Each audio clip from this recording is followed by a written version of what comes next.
authoring. I have an author in studio, Jennipher Zulu. She has written several books that have actually put Zambia on the map. We get to understand how authoring can be looked at as a business, lucrative enough to not only tap into the writing, the creators, but also to have a trickle-on effect to other sectors of Zambia's economy.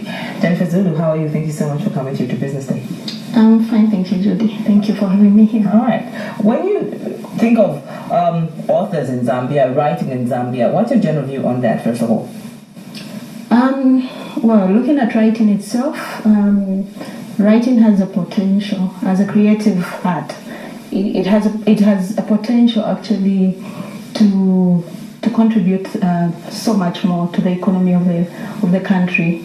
Yeah, because in general, it can create many jobs actually, not just looking at the writer herself or himself.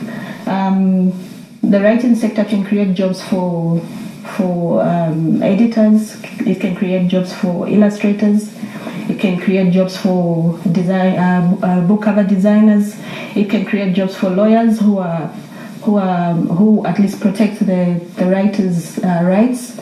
Then it can also create jobs for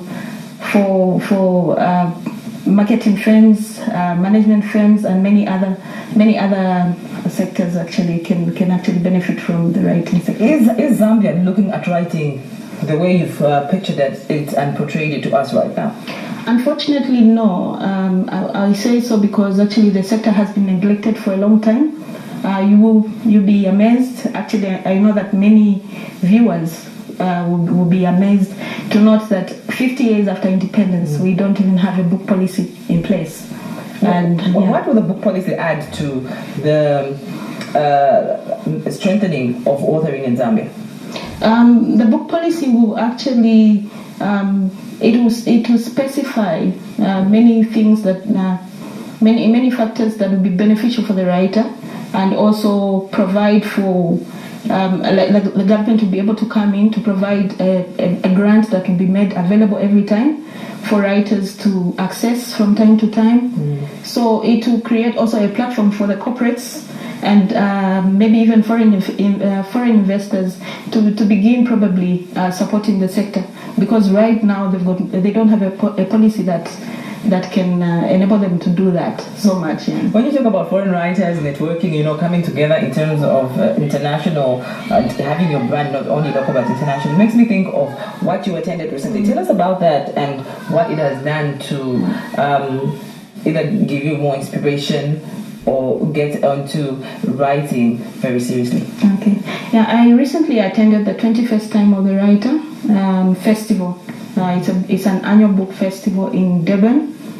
And for me, this was the first to attend, the very first literary festival to attend. And when I went there, it was actually a learning experience for me and an eye-opener at the same time, because I learned that there's actually so many opportunities for writers that writers can actually take advantage of, tap into. And apart from that, I also saw probably the gaps that needs to be filled in terms of the Zambian writing sector.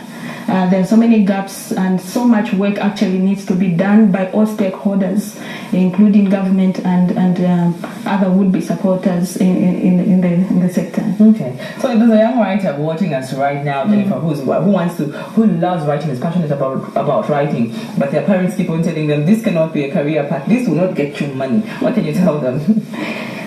Unfortunately, that's what we've been told. I think everyone has been told that for a long time, to say there isn't so much. And well, even if one is not told that, I think because we don't have a supporting framework for the sector itself, even if you're not told to say it won't give you so much, I think many people can see for themselves that the art and the sector is not supported. And so even though you go into it, they can see for themselves that there isn't so much that's coming out.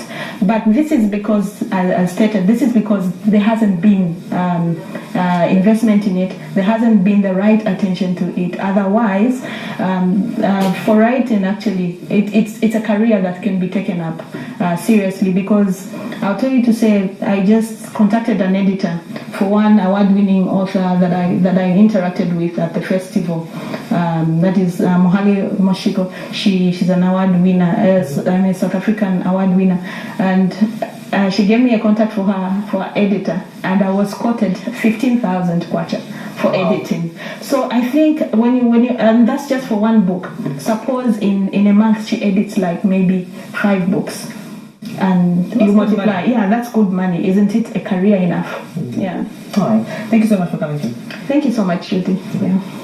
I have been talking to Jennipher Zulu. She is an author who gets inspiration from what she says loopholes around her. She looks at the problems and tries to write about them in terms of what they are and their solutions. She actually did go to the first time of the Writers' Festival in South Africa and represented Zambia there. You're watching Business Day.